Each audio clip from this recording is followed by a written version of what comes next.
Bien, ahí le dan aceptar.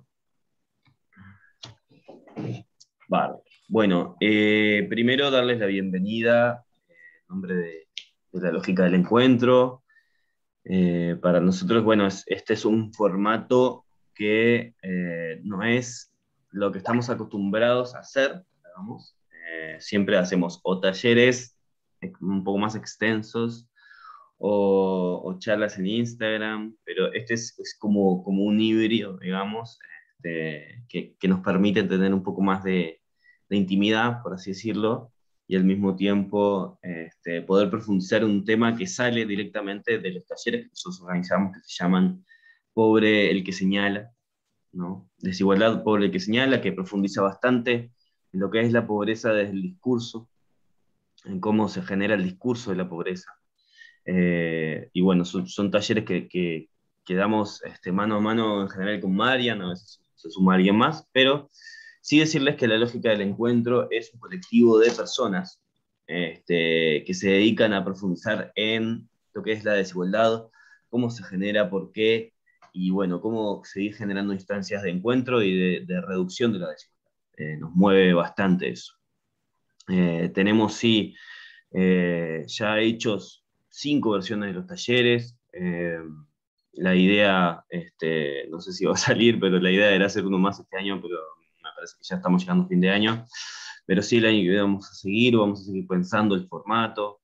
Este, y tenemos otros tipos de actividades. Tenemos encuentros de grupos de discusiones, de reflexión y debate sobre desigualdad también. Y en fin, un montón de cosas. Si quieren saber más de la lógica del encuentro, bueno, nos pueden encontrar en Instagram, @la lógica del encuentro, y si no, nos escriben a la lógica del encuentro @gmail.com. Especialmente recomendamos que se unan a nuestros talleres. Son talleres por ahora gratuitos. Entonces nos escriben y ya podemos coordinar para generar instancias de taller sobre desigualdad y pobreza. En fin, pero hoy nos llama una temática que sale directamente de estos talleres, pero que en esos talleres no podemos nunca profundizar tanto, ¿no? Que es la performatividad. La performatividad en la pobreza, ahora vamos a explicar bien a qué nos referimos con eso. Este, pero básicamente quiero que se entienda como el mensaje esencial de que debemos cuestionarnos quién tiene el poder de definir al otro, ¿no? ¿Quién tiene el poder de definir quién es el pobre y quién no? Eso es desigualdad. Eso es desigualdad. La desigualdad en el discurso, la desigualdad de la definición está en casi todas las luchas sociales, en las luchas por la diversidad, en las luchas de género. Tiene que ver con el poder de definir al otro y por romper ese poder, ¿no? Romper esa estática, ese estereotipo, ¿no?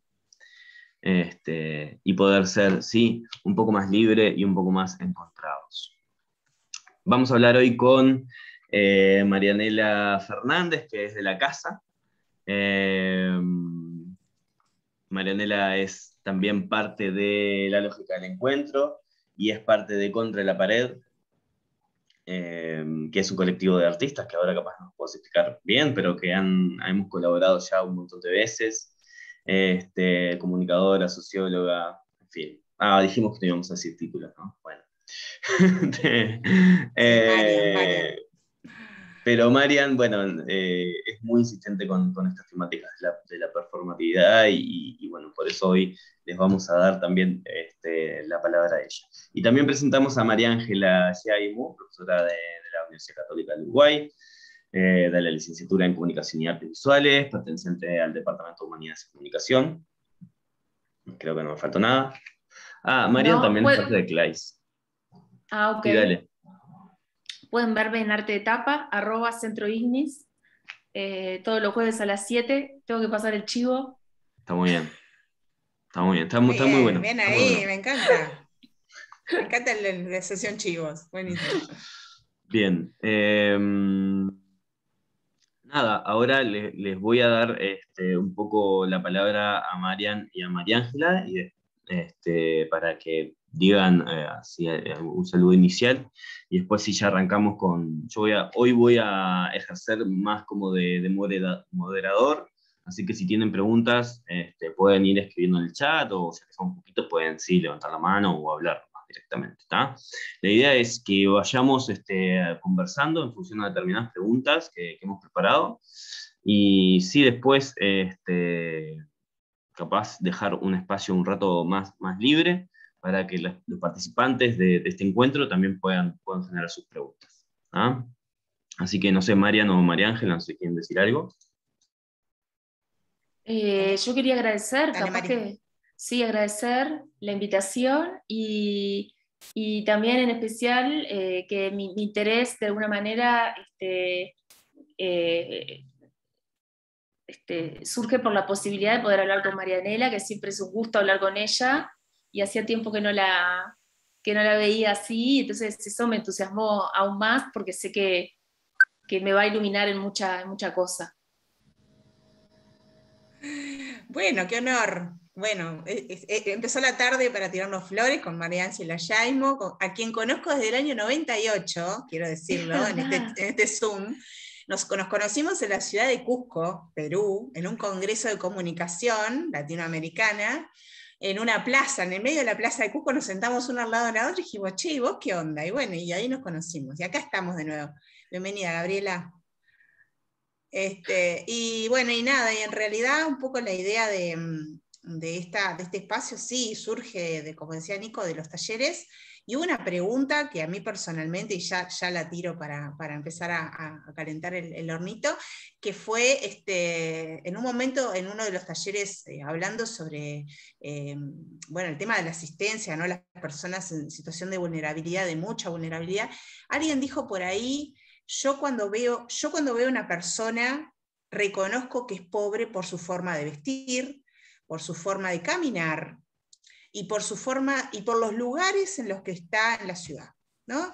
Y a mí esa frase me quedó dando vuelta en la cabeza, porque yo le decía a Nico, o sea que hay una cuestión como estética en esta cuestión del reconocer al otro, además de que todos sabemos que hay una composición, una representación del otro en clave comunicacional, pero ahí se entraba como una cuestión estética de la construcción del otro que me llamó particularmente la atención. Eso fue lo que motivó esta charla, y lo mismo que María Ángela, la verdad, tenía muchísimas ganas de compartir un espacio contigo para justamente intercambiar sobre algunas cosas que tienen que ver con estos paradigmas. Así que un gusto para mí también. Bienvenido, Julio, qué honor. Es un honor. Ya sí, está, Julio nos retiramos. ya está. Nos retiramos. Muchas gracias. Un ratito aunque sea, pero quería escucharle a mi compañerita de clase, María Ángela, y a vos, Marianela. Buenísimo. Felicitaciones por el libro. Por el libro, exactamente. Sí. Gracias. Sí. Sí, es interesante lo que decís. Antes que nada tenemos que aclarar en broma, pero de verdad que no está arreglada esta charla. No. Es decir, todo lo que vamos a hablar va a surgir, y por lo tanto también, como le decía a Nico, a veces charlar es una forma de construir pensamiento, ¿no? Entonces por eso capaz que no todo lo que decimos cierra, o quizás son más preguntas, pero con que nos vayamos como repensando ciertas cosas, creo que está bueno, ¿no? Tal cual. Yo para preparar esta charla, Mari, por ejemplo, sí, estuve mirando algunas cuestiones en relación a la definición de la pobreza en otros contextos, ¿no? Y a la definición, por ejemplo, de algunas estéticas que tienen que ver con otros países, con la construcción de la pobreza en otros lugares, y cómo la pobreza o el fenómeno de la vulnerabilidad social se empieza a visualizar como una especie como de atractivo por una cuestión estética, y la tiro, ¿no?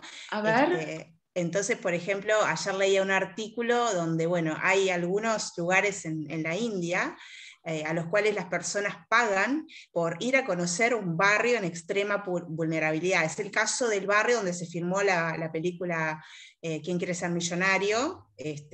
Donde las personas pagan un ticket para visitar el barrio y ver los procesos de extrema vulnerabilidad que sufren niños, niñas y familias enteras.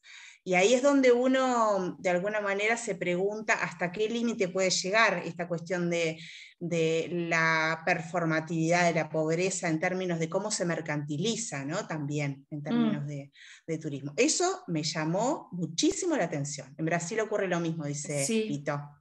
Eso, con las favelas, ¿no? Sí.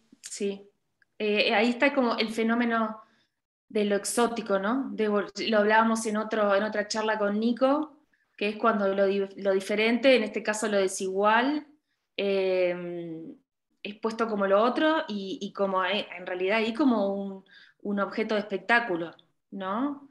Y ahí podemos enganchar de alguna manera con lo que vos decías del reconocimiento, ¿no? Quizás las personas que van a ese tipo de tours en realidad están yendo para corroborar, ¿no? Están yendo para encontrar las cosas que ellos piensan que tienen que encontrar, porque esa es una forma también de definirse uno y entonces de sentirse a salvo, ¿no? Buenísimo eso que acabas de decir. No sé, te tiro esa así porque me parece que tiene que ver con eso, y además si está dentro de la lógica del mercado, mucho mejor, porque eso quiere decir que está customizado para el cliente y estoy a salvo en eso, ¿no?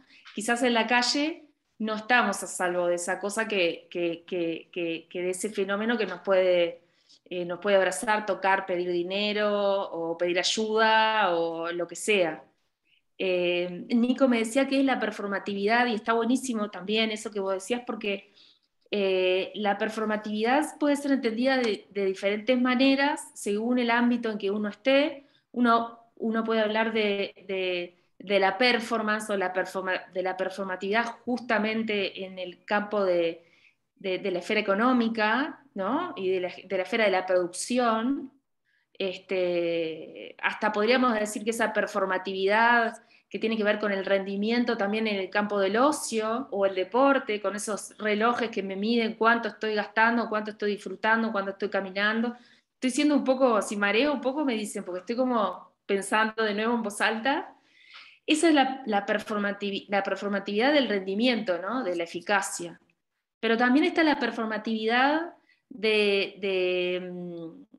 pensaba más desde las disciplinas artísticas como una puesta en escena, ¿no? Como algo que se muestra a la mirada de otros, algo que tiene que ver muchas veces con lo espontáneo, pero que tiene el cuerpo, ¿no? En las artes performáticas el cuerpo es fundamental, ¿no? No es una definición de lo que es lo performático, pero eso se asocia más también a lo que es el cuerpo, ¿no? Uno podría decir la performance de rendimiento, una máquina, que performance me da esta computadora o este celular, ¿no? En el campo artístico estamos hablando de ese despliegue del cuerpo y de esa expresión del cuerpo frente a otros, que a veces esos otros se pueden también construir como otros actores o como otros espectadores. Eso puede ir variando, ¿no? Y pueden estar más o menos guionadas, o con o sin registro, ¿no? Son todas esas variantes, y una de las problemáticas justamente de la performance es cómo registrar, porque es algo que hay que vivirlo en vivo, ¿no? Quizás eso también tiene que ver con esas excursiones hacia la pobreza, ¿no? De vivir en vivo algo que tal, pero que no forma parte, ¿no? de nuestra vida, que eso tiene muchas veces algunas propuestas de arte, ¿no? De arte, ya sea el teatro, de nuevo las artes vivas en general.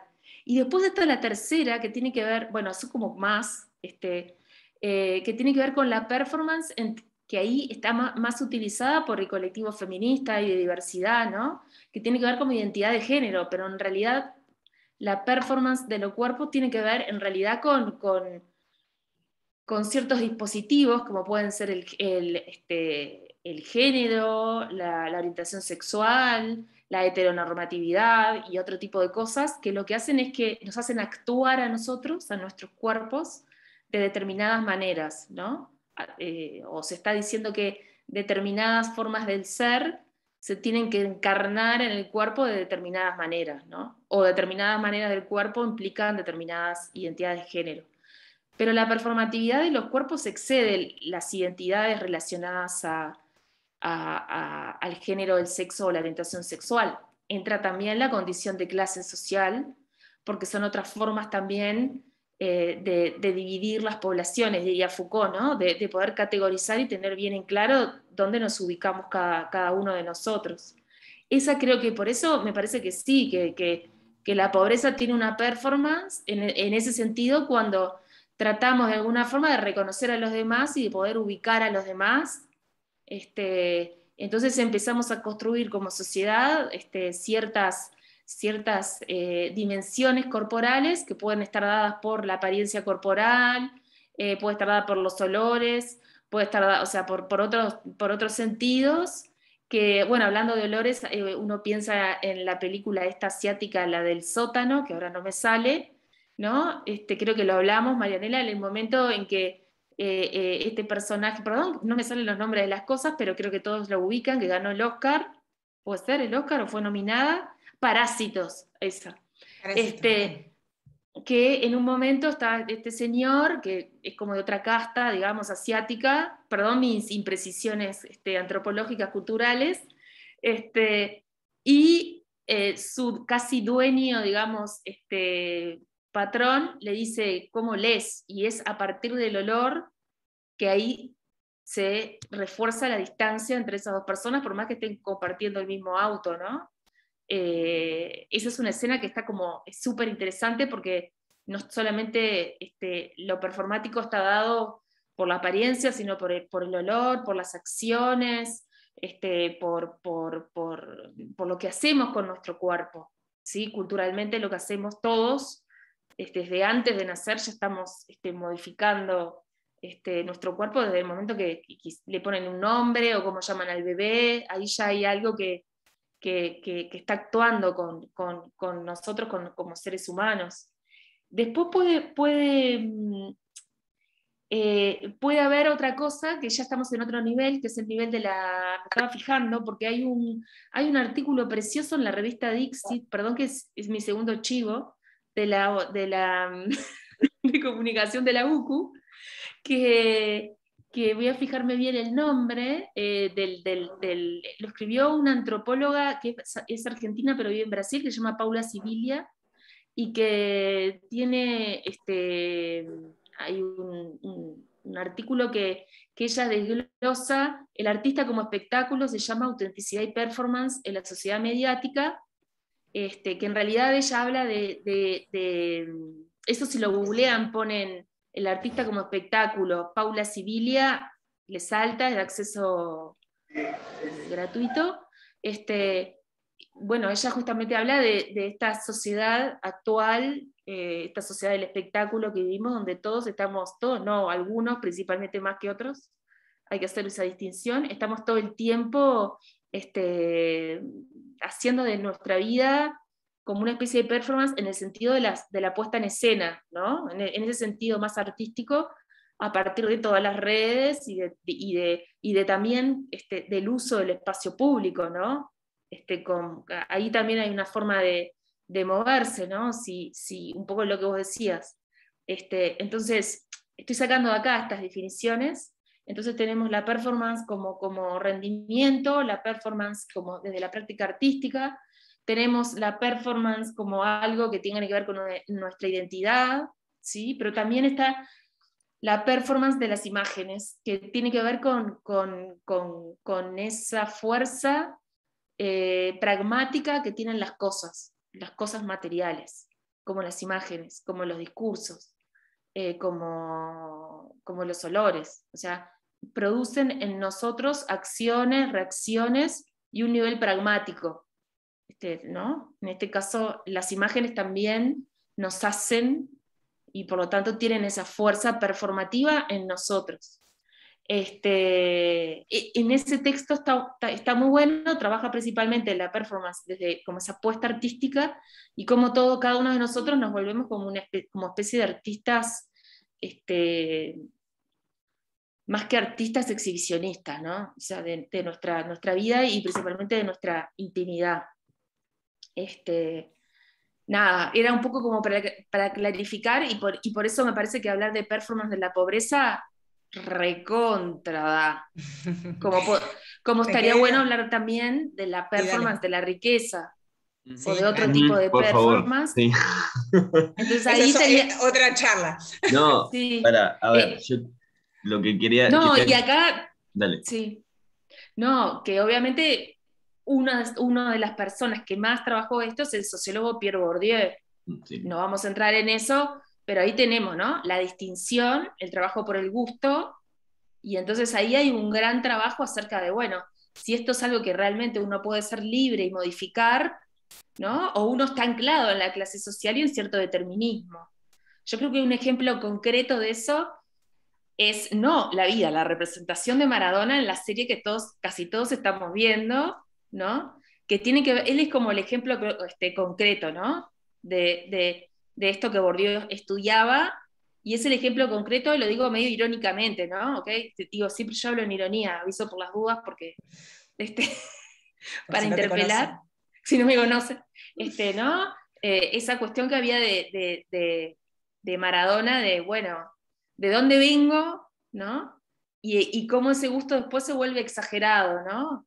Mucho Versace, mucha piel, mucha cosa, ¿no?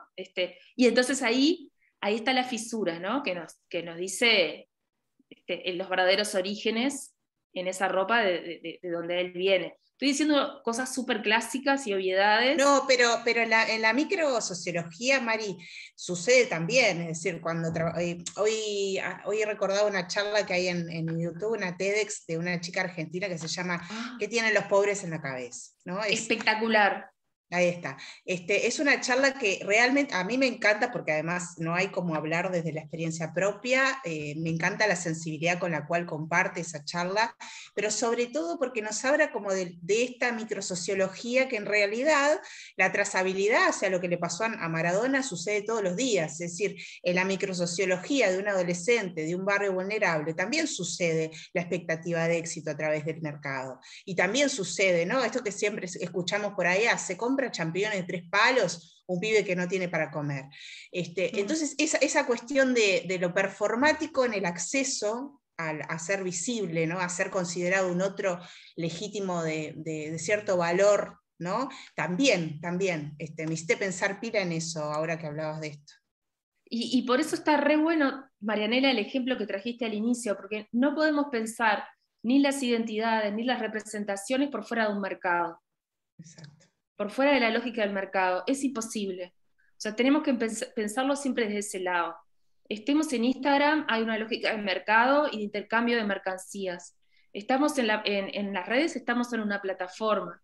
Hay datos que estamos dando, hay datos que se están usando, hay un negocio ahí siempre, y siempre hay o sea, es imposible escaparse de esa dimensión. Esa, esa charla está muy buena porque a mí me da cierto piurito, porque quién soy yo para hablar de los pobres, ¿no? Cuando nunca estuve en una situación de pobreza extrema ni de pobreza. Pero bueno, si es por eso nadie podría hablar de ningún tema. Pero esa charla es interesante porque ¿no? Es la propia persona que pasó por esa experiencia y esa experiencia dándole la legitimidad para poder hablar, ¿no? Bueno, ese es un tema que con Nico siempre nos interpela, que es cómo poner al verdadero protagonista del problema a hablar de su problema y poder problematizarlo en una sociedad donde no solamente se ha invisibilizado el tema, sino que se lo ha espectacularizado también, ¿no? Entonces, ahí abriste otro panel. Nico creo que quiere hablar, pobre. Sí, no, Ay, no, no. suelo meter como ustedes Le vamos a son tomar las el Zoom. protagonistas de hoy, pero suelo decir que a ver, como para bajar un poco, porque a veces capaz que hablamos y empezamos a volarnos en esto de la performance, y yo quiero decir que la lógica del encuentro también surge en un sentido de que originalmente hubo un esfuerzo arduo de recoger lo que es, nosotros no hablamos de performance, más bien hablamos de representación sociales, ¿no? Pero que tienen que ver con eso, ¿no? Y hicimos un trabajo grande para recoger lo que es la representación social de la pobreza, en el sentido de que creemos fervientemente que también aquel que tiene el poder de hacer prevalecer su imagen de pobreza, tiene el poder y genera desigualdad por sobre el otro, porque lo define. ¿Ah? Ahora, pasa en estos, de alguna manera, tours, o sea, que es como extremo, ¿no? Y es como muy obvio ahí. Pero también pasa, y yo lo estudié, ¿no? A nivel de políticas sociales, ¿por qué no? Sin quererlo, ¿no? Sin quererlo. Cuando simplemente con el hecho de definir quién es el beneficiario, quién no de una política social, ya estamos definiendo quién es el otro. ¿Ah? Ahora, imagínense que igual pasa a nivel de cotidiano, ¿no? Yo en mi cabeza, en mi vida, tengo determinada imagen de lo que es la pobreza, quién es el pobre y quién no, aunque no queramos asumirlo. ¿Ah? Entonces, incluso acá estamos nosotros hablando y teniendo el privilegio de hablar sobre pobreza, que decía María, ¿no? Nosotros tenemos el poder de definir, de alguna manera. Y también de quebrar, ¿no? Obviamente. Marian siempre dice, bueno, es la experiencia y el encuentro el que te rompe la totalización de la imagen de la pobreza. ¿Ah? Y acá voy a tirar un chivo y después los dejo seguir hablando, ya que estamos con los chivos. Es que el próximo libro de la lógica del encuentro, que se llama Pobre el que señala, justamente, y que probablemente este año ya no salga, sino el año que viene, se hace una recogida muy fuerte de lo que es la representación social de la pobreza acá en Uruguay, en políticas sociales y en Chile también. Y sí, hay mucho de eso, de olor, color, ropa, ¿no? A Lo pobre. decimos, sí, Y no, en no lo eso, decimos como una caricatura, sino porque es lo que emerge cuando el encuentro real con el otro, cuando la historia del otro como persona no prevalece, digamos, ¿no? O sea, como persona, ser humano. Y por eso estamos hablando de ok. esto. Entonces, ahora sí. Ah, y una cosa que decía María Ángela también, es que yo le decía hoy, la palabra performatividad no existe en el diccionario, no está en el diccionario. Y empieza a usarse por una cuestión de género, digamos, que nada. Pero podemos hablar hoy, yo creo que esto que estamos haciendo está muy poco explorado. Dale, Sí, María. totalmente. No, dos cosas solamente. A lo último que dijo Mari, me quedé pensando en que la performática en relación al cuerpo, pero también la performática en relación al espacio. Esto que dijiste está muy bueno. Es decir, la conformación del espacio público, mirá lo que te voy a decir, en tanto escenario para los actores de una escena performática, ¿no? Una ciudad como Montevideo, como tantas ciudades, donde uno puede encontrar territorios que tienen de alguna manera ciertos signos en términos visuales, en términos de perfumes, de olores, sí, o por ejemplo, de colores, que hacen al territorio donde uno ya espera encontrar, ¿no? Determinadas conformaciones. sí. Y parece obvio, porque lo tenemos naturalizado, lo tenemos muy naturalizado, que vamos a pasar por determinados barrios, esto que decía Gabriela, lo de las favelas, creo que era Gabriela que decía lo de Brasil, esto que lo tenemos naturalizado, pero no deberíamos naturalizar que una ciudad esté conformada de esa manera, ¿no? Y hay otra cosa que quiero recuperar.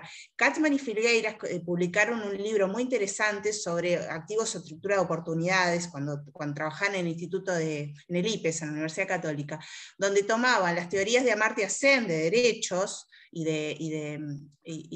con un enfoque de capital humano, y decían que para que una persona en definitiva pueda cambiar su situación de vulnerabilidad necesita tres cosas: necesita activos, necesita oportunidades y una estructura que le permita utilizar esos activos para generar oportunidades.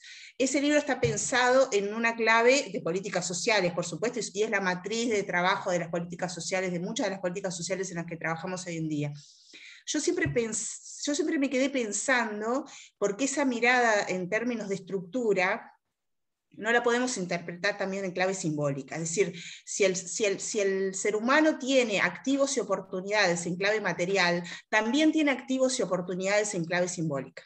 Entonces, de atrevida, lo que estoy haciendo es tomando lo que dos maestros de la sociología fundaron en algún momento y pensándolo para el mundo de lo simbólico, donde hoy por hoy en algunas estructuras es más importante esos activos, esas oportunidades en términos simbólicos que en términos materiales, ¿no? Incluso en algunos momentos se enfrenta lo simbólico a lo material, en términos, por ejemplo, de activos, ¿no? Y qué interesante es esto para pensar las políticas sociales y las políticas públicas, es decir, corrernos del mundo material, del pensamiento de la política y empezar a pensar empezar a pensar una estructura simbólica de representación de las personas que queremos que transiten hacia otros estados.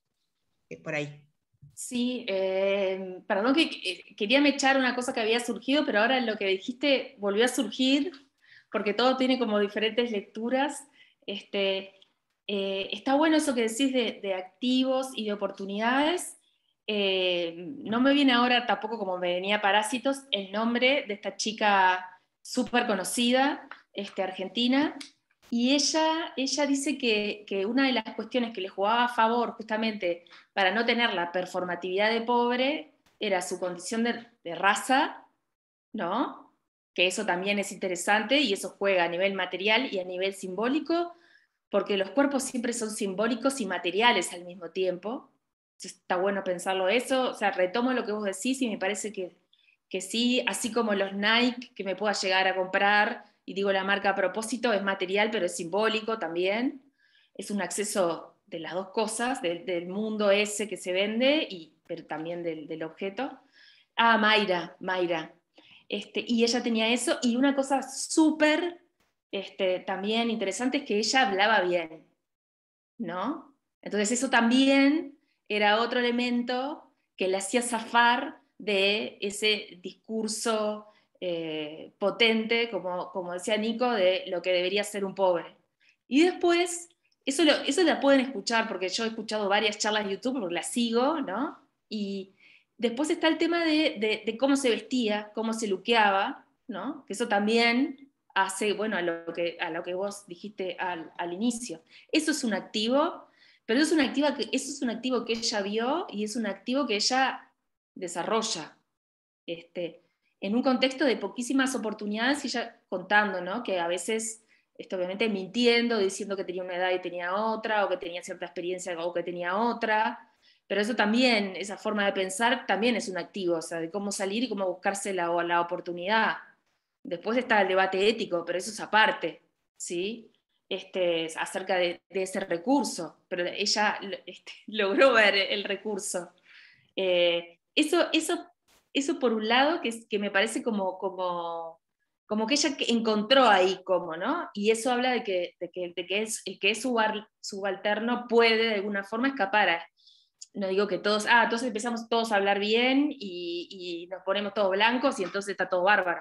No lo digo así, pero ahí hay una manera como de escapar a ese discurso potente de yo te coloco a vos en determinado lugar, y también pensar que el otro también tiene sus políticas de resistencia como para poder retomar ciertas las famosas herramientas del amo y dar las vueltas, ¿no?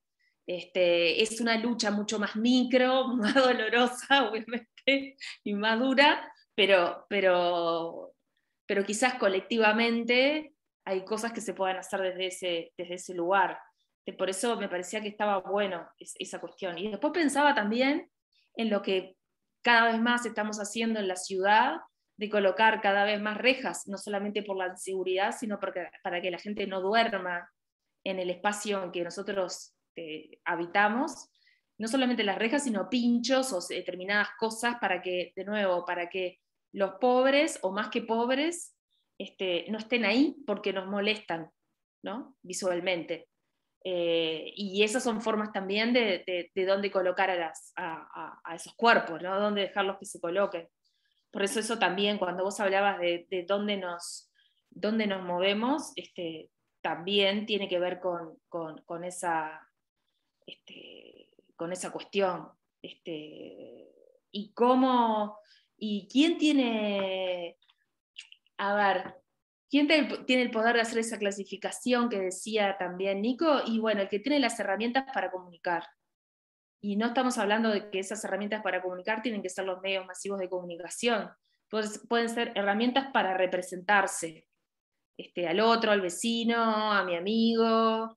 Esa es una manera de empezar a tener el control también acerca de lo que yo soy, cuando yo empiezo a poder representarme. Ahí hay una potencia en la representación que es súper fuerte, que es contar mi historia, ¿no? Súper, súper fuerte. Y ahí es una forma también de reivindicación. De resistencia, tal cual. Sí. Resistencia, eso Yo es así. pensaba, sí. No, yo pensaba me pasó una cosa, yo trabajo con un colectivo de raperos, de gurises que hacen freestyle y básicamente trabajan en los ómnibus, y estamos generando algunas movidas a partir del rap de trabajo con adolescentes. Y con este grupo recorrimos 4 centros juveniles distintos y 2 colegios privados, ¿no? Y fue realmente un tránsito antropológico ver lo que pasaba en cada taller. Un taller en Flor de Maroñas con un grupo de raperos, suceden cosas, sucede un código, una estética de los cuerpos, ¿no? Que en general rápidamente empatiza con los jóvenes y sucede que se arma la tribu y rápidamente generás producción de comunicación hablando en nuestros sentidos. Pero cuando vas a un colegio, sucede un fenómeno muy interesante, que es el mirar al pibe que toca en el ómnibus como un otro, no que me genera, no solamente no me genera rechazo, sino que me genera como, lo quiero conocer, porque este pibe se busca la vida, ¿no? Entonces, empezar a mirar como esas distintas maneras en las cuales en una misma ciudad tenemos representaciones diferentes de mí y del otro, según el contexto y en el barrio en el que trabajamos, en el que habitamos, habla de esto también, ¿no? De que hay escenarios y hay actores y también hay espectadores. Y acá meto al espectador como el protagonista de la performatividad, ¿no? La performance como un acto vivo que depende del espectador, ¿no? Vos lo sabés, María. Entonces, ¿no? Sí, y donde la mirada está buenísimo en lo que decís, la mirada está construida socialmente. Por eso no solamente está construido socialmente lo que nos llega, sino también cómo lo vemos. Por eso cada uno de nosotros va a ver cosas diferentes, va a observar cosas diferentes, va a interpretar cosas diferentes, porque esa mirada está construida de otra manera. Y bueno, y ahí retomo un poco lo que decía Nico también, sí, si miramos de forma más masiva cómo son esas representaciones de la pobreza, ¿no? Y de los pobres y de las personas pobres y dónde las colocan, obviamente voy a ver ciertas tendencias, o ciertos estereotipos, o ciertos lugares comunes, o cliché, que hace que yo también construya siempre una determinada mirada, ¿no? En eso está bueno, esto de nuevo es algo que tiro así nomás, por favor, discúlpenme, la criada o maid, ¿no es la criada, la empleada de Netflix, ¿no? Sí. Que uno ¿no? Uno lo puede ver desde diferentes capas, esa representación, pero estamos hablando de alguien pobre, estamos hablando de gente pobre, ¿no? La basura blanca, pero claro, ella es bella, ella es linda, es la hija además de Andy McDowell de verdad, que las dos son hermosas, entonces, o sea, ¿no? Y ahí hay como una tensión, ¿no? Pero es pobre, y ahí sí que ella necesita estar bajo las políticas sociales que le deberían dar una oportunidad, ¿no? Y está muy bueno el juego, porque el juego es, hay una rica que es negra, ¿no? O sea, están dando vuelta los lugares comunes, y es súper interesante esa serie, porque realmente ahí ves cuando el pobre, en este caso un pobre blanco, mujer, joven, cae, o decir, no puedes caer más bajo, ¿no? No puedes caer. ¿Cuántas veces tengo que caer, no? Y es otro tipo de representación. A mí me llama, estamos dentro de nuevo del mundo de Netflix, estamos dentro del mundo del mainstream, pero siempre dentro de estas representaciones estereotipadas siempre hay algunas cositas que uno puede ir, desde mi humilde opinión, ir como rescatando. Me parece que tenemos alguien que está entrando fuera de lugar. Okay. Estoy arreglando eso ahora. Dale. No, ¿sabés Cállese, cállese, señora. Váyase a la mierda. Mira, bueno, Nico, es ¿quieres un que vaya a tu trollcito. ¿Vos casa lo y podés te dé una? eliminar? ¿Quieres que te dé una? Cabrón, cabrón Ahí está, buenas. Listo, Bueno, listo. siempre hay. Capaz que te conviene poner sala de espera, Nico, si podés, porque si no te van a... Ya te casaron el IP Sí, y es te un van a entrar. troll. Es un troll, sí. Es un troll. Sí, Y además... No sé cómo hacerlo. No, nada, ponerle sala de espera en configuración. Está, igual si vos podés los vas eliminando. Si querés haceme confitrión y te ayudo. Comunicación de crisis. Bueno, no, ¿sabes qué me quedé pensando?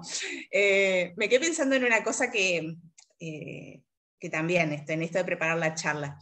En Japón, la ceremonia del té surge como una ceremonia, según varios investigadores en los temas antropológicos, sirve como una ceremonia que en realidad busca ocultar la pobreza extrema de personas que muchas veces solo podían comer arroz y tomar agua caliente con hierbas, ¿no?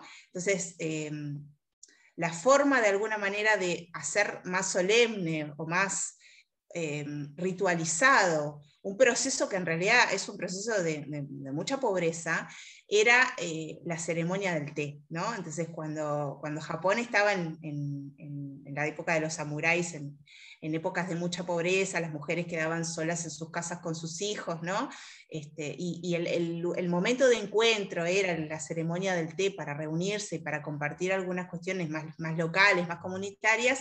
En contextos de muchísima pobreza, la ceremonia del té se transformó en algo que trascendió siglos, ¿no? Entonces, también en esto de cómo es Occidente, de alguna manera, para representar los procesos de carencia, ¿no?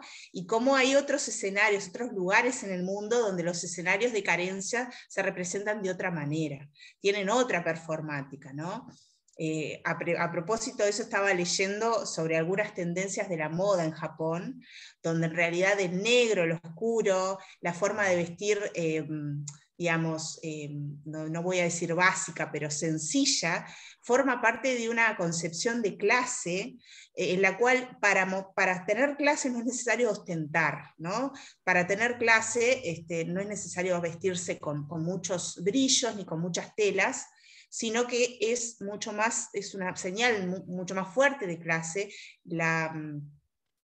como diríamos, la manera austera de vestirse, digamos, la estética austera, ¿no? De hecho, estuve leyendo que hay un diseñador de moda muy famoso, que ya voy a encontrar el nombre, se llama Yari Yamamoto, que es un modisto que está muy de moda en la tendencia de la alta costura, que justamente está inspirado, su línea de ropa está inspirada en los samuráis de la época del Japón legendario, donde los trajes de los samuráis eran trajes que justamente buscaban mostrar la no ostentación, y una cuestión que tiene que ver, donde la cuestión de la alcurnia de alguna manera se mostraba por otro lado, se mostraba por el lado de la carencia. Entonces también esto, ¿no? Como paradigmas, no quedarnos solo con Occidente, ¿no? Como paradigmas de la carencia, no necesariamente en todos los hemisferios representan lo mismo, ¿no? Y como también terminás entendiendo que al final es una cuestión performática, porque al final tiene que ver con lo cultural de una representación. Está bueno lo que vos decís porque, de nuevo, Bourdieu está bueno porque le sumás esa parte oriental. En Bourdieu también, ¿no? Cuanto más abundante y más florido, más obrero y más pobre, ¿no? Perdón, Y despedimos a Julio que se tiene que ir. Un abrazo, gracias por estar acá. Gracias, Julio. Gracias. Un abrazo. Gracias a ustedes, que ya aprendí un montón de cosas hace un ratito. Gracias de verdad. Arriba. Te Somos aprovecho unas atrevidas. a disculparme Al por el revés. altercado que tuvimos recién, ya lo arreglé. No sé qué Buenísimo. viaje, me generó algo como, me generó un montón de reflexiones en 2 minutos sobre las burbujas, a quién dejamos entrar y quién no, y quiénes son los demás, y estas personas porque tienen la necesidad de expresarse de esa manera, pero creo que para otra. Sí. Está buenísimo, ¿no? Eso que vos decías, porque le da actualidad y además lo expande mundialmente, ¿no? A esta cuestión del discreto encanto del austero como forma de no exhibir y por lo tanto de ser un verdadero burgués o una verdadera persona con dinero. Está bueno. También me hiciste pensar en las lógicas inversas, ¿no? Porque la moda Grinch, de esos maxi tapados, ¿no? Esa moda que parece como, y de superposición, que en algún momento, capaz que fue en los años 90, se usaba mucho.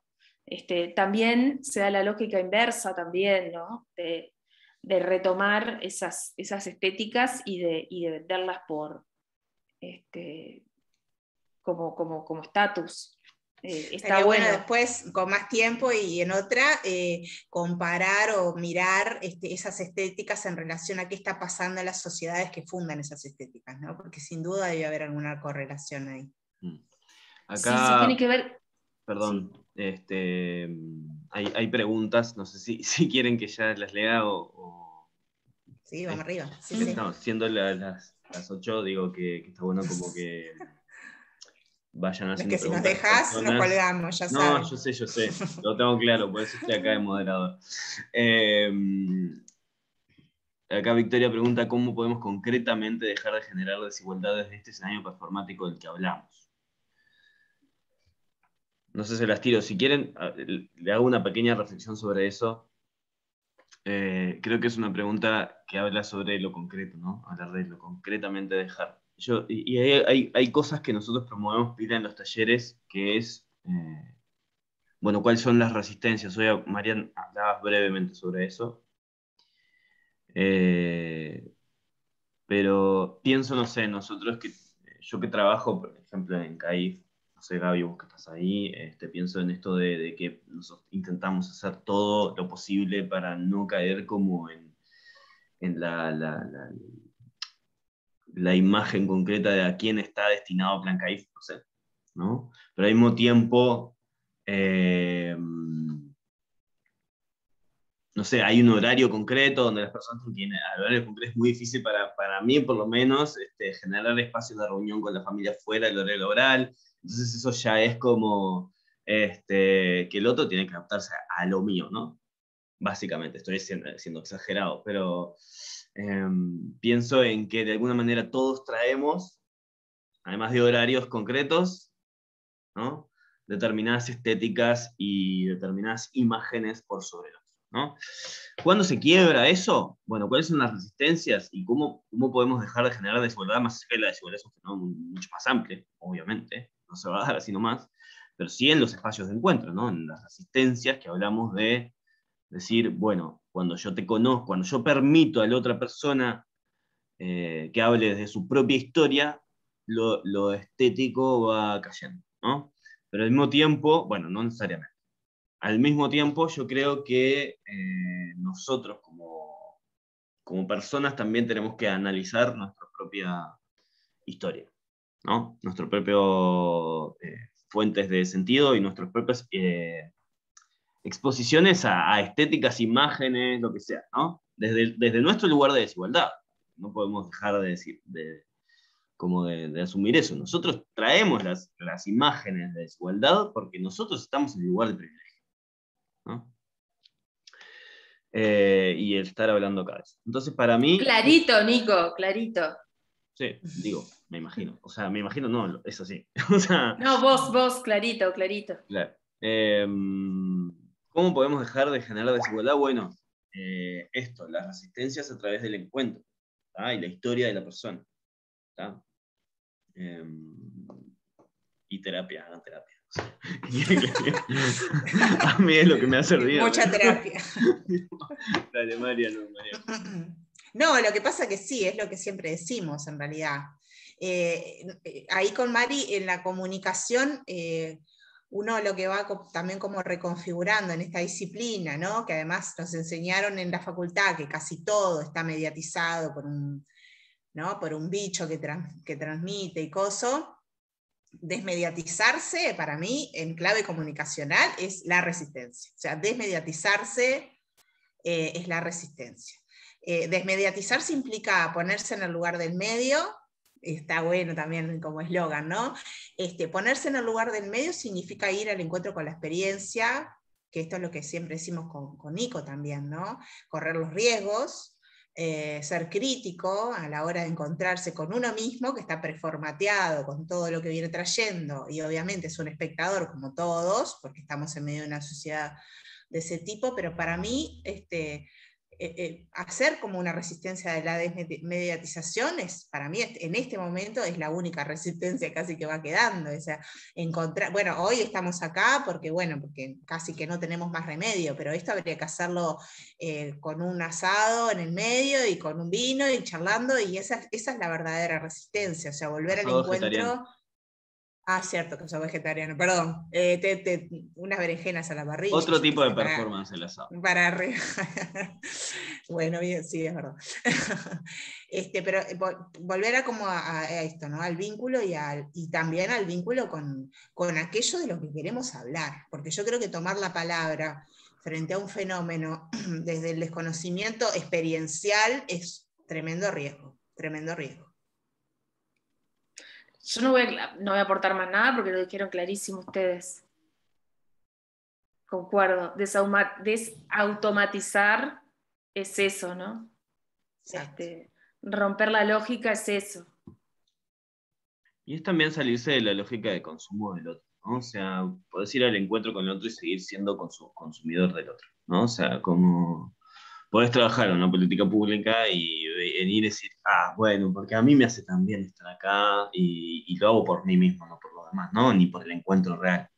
Eso es un consumo del otro, ¿no?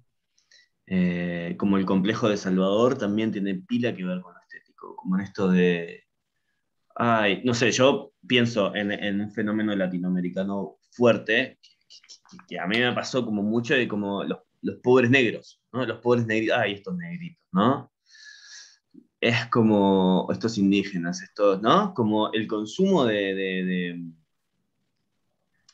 complejo, como esto del complejo del héroe Salvador, que va como frente al otro indígena, afro, ¿no? Como si fuera la estética de la pobreza misma, ¿no? Porque se confunde un montón esto del pueblo originario, de la población afro como sinónimo de pobreza, ¿no? Y ahí juega un montón esto de lo estético, porque sigo consumiendo al otro para mi propio beneficio, ¿no? Más allá de que yo pueda llegar a trabajar en ONGs o en cooperativas, ¿no? O en políticas sociales o en lo que quieras, ¿no? Invito a hablar, perdón. Sí, no, que estaba pensando un poco, yo también trabajo como en el contexto de CAIF, en lo social, ¿no? Una política pública, y cómo ahí y en otros contextos también, cómo, no sé, esto por ejemplo, reunión de equipo, ¿no? Planteando una situación de la familia, cómo a veces generamos como un escenario y no sé, como ponemos un montón de información que capaz que es innecesaria dar y compartir, y capaz que fue como compartida en un contexto de mucha confianza y seguridad, y cómo desde nuestro discurso exponemos ahí al otro como si fuera una película, ¿no? La vida de que está en determinada situación y tal, y que es un viaje, ¿no? Y que a veces en el contexto de la iglesia, que también ando como en esos dos mundos, también se da un montón eso, ¿no?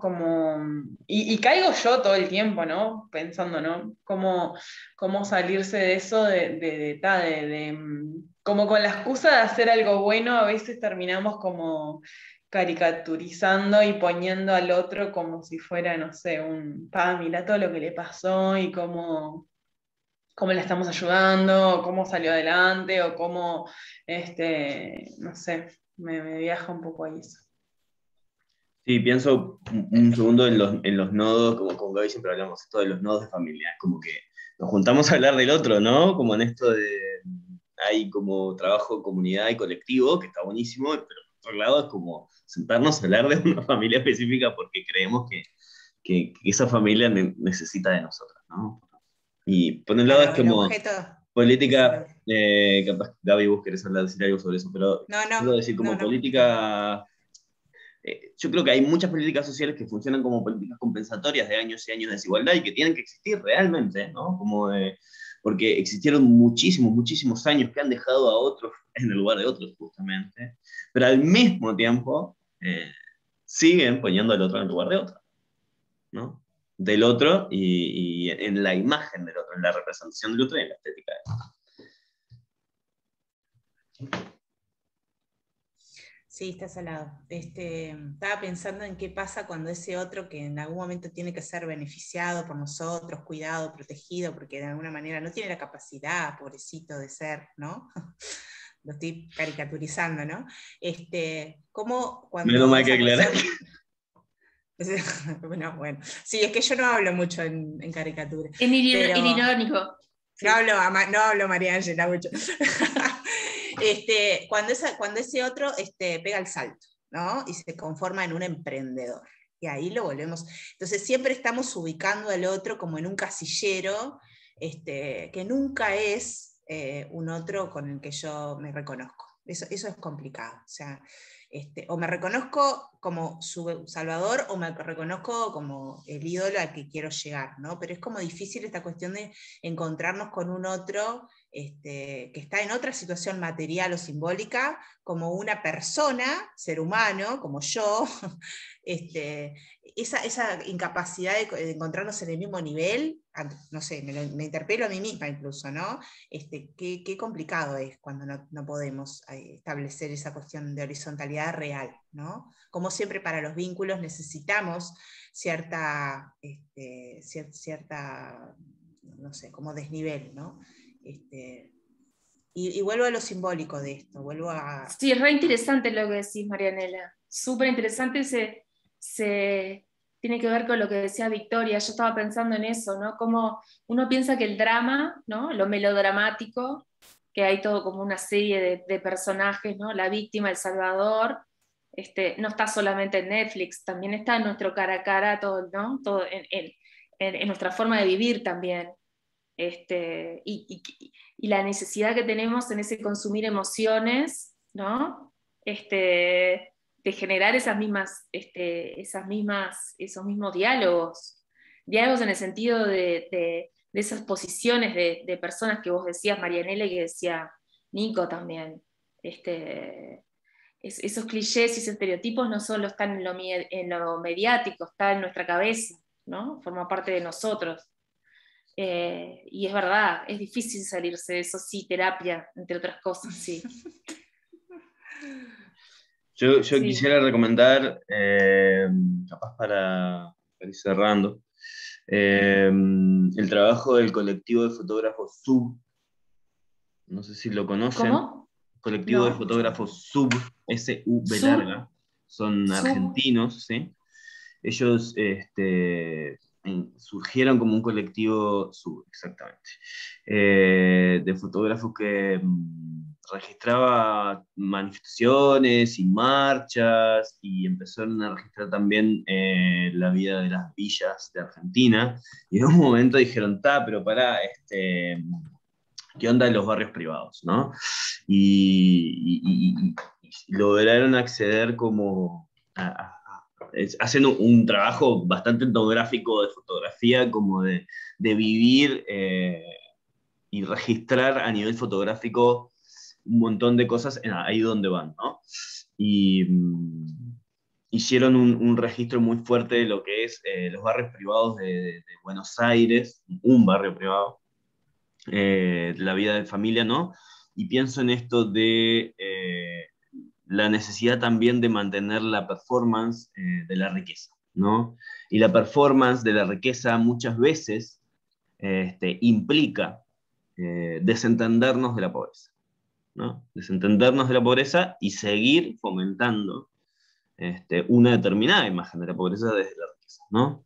Por eso yo también aplaudo de alguna manera el trabajo que hicieron desde FUCBAM en cuanto al libro de los de arriba, ¿no? El estudio de la riqueza es muy, muy difícil en este país.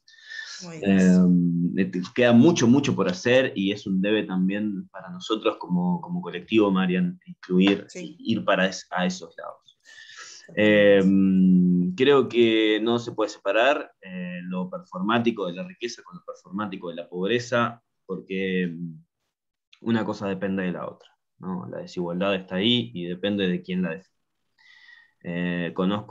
Además de eso, conozco personalmente muchas personas que están muy atrapadas por la necesidad de seguir manteniendo determinado estatus, imagen en la riqueza, ¿no? Y eso muchas veces, más allá de que igual tienen las capacidades y privilegios de poder salirse de ahí, es muy difícil también.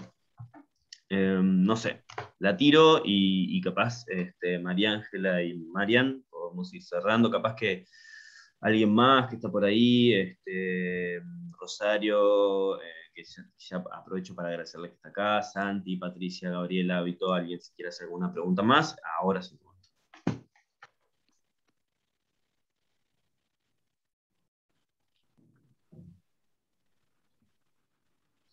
Los dejamos mudos. Próximo encuentro, performatividad de la riqueza. Me encantó. Me encantó.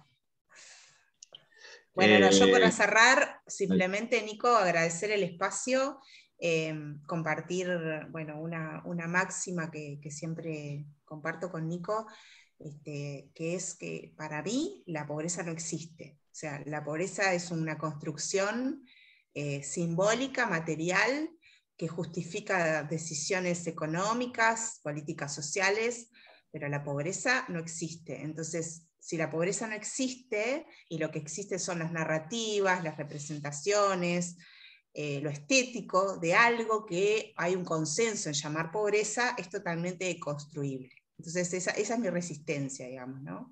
Resistir desde el discurso, desde la narrativa. Por eso estos encuentros para mí son buenísimos, para poder pensar juntos la resistencia. Muchas gracias. Qué placer, qué placer. Rosario. Está en viaje, por eso no puede intervenir. Pero sí, un placer. Le agradecemos a Rosario una cra, la otra vez me invitó a dar una charla ahí a su clase y estuvo muy, muy bien. Qué linda. Nada, la pobreza no existe a nivel tangible. Para Marian. Existe la banca. ¿Quién la define? ¿No? Exacto, existe quien la define. Y a veces es importante definir, ¿no? Porque evidentemente si vos vas a tener personas como hoy pasa, ¿no? Como personas que no pueden comer en varios días, es importante saber cómo acceder a ellas. Eso es otro tema. Yo les agradezco la invitación. No, esto que no existe como decía Marian, pero sí existe hambre concreta. Claro. Falta de vivienda. Claro. Violencia, ¿no? Sí. Sí. Por supuesto. Exacto, ¿no? Nosotros siempre decimos, bueno, el razonamiento de esto de la pobreza como discurso aporta a lo que ya se viene trabajando hace muchos años, pobreza multidimensional, por ejemplo. No es una contra, digamos. Sí, por supuesto, ahora entendemos que después desde hace 1 o 2 años hasta ahora, es mucho más importante volver un poco a la pobreza multidimensional por un tema de cada vez hay más gente viviendo en las calles, cada vez hay más gente con hambre, cada vez hay más gente con faltas de vivienda. La vivienda es un tema en este país también, entonces también hay logrado por ahí.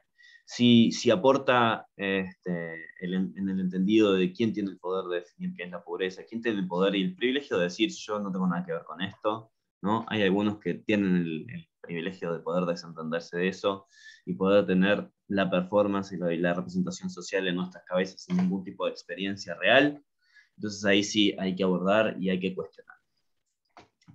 Nada, por mi parte y por parte de la lógica del encuentro les agradezco un montón, María Ángela, Marian, la gente que está acá, esto va a quedar grabado, lo vamos a subir a YouTube. No sé, ¿algo más? Muchas gracias. Muchas gracias por la invitación. A ti, muchas gracias. Gracias. Bueno, gracias. Chao, voy a dejar de Chao, grabar. chao.